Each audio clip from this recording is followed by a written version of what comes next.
हर जगह में बीजेपी एक अपना स्टैंडिंग कर रहा है और संगठन बहुत अच्छे तरह से ग्रोथ हो रहा है। जिस टक्कर में कभी संगठन इतना हमारा दुर्बल था, आज उस जगह में हमारा इतना अच्छा संगठन एक अच्छा स्मूथली ग्रोथ होके काम कर रहा है। इसी को देख के वो लोग त्रिपुरा मोथा उनका पैर के नीचे से जमीन खिंचक गया है।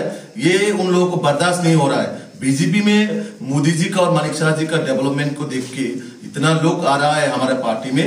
तो 2026 जो चुनाव आ रहा है उसमें हम लोग 100% जीतेंगे और हम मोदी मानिक शाह जी के नेतृत्व में अगले 2026 में एडीसी में सरकार बनाएंगे, ये हमारा संकल्प है। तो अभी बाकी जो विषय है, हम अलायंस रहेंगे या नहीं रहेंगे वो हमारा दिल्ली तय करेंगे, लेकिन फिलहाल हम लोग आएंगे, हम लोग एडीसी में आएंगे जरूर। 100% हम सरकार बना रहा है एडीसी, हम लोग सरकार जरूर आएंगे।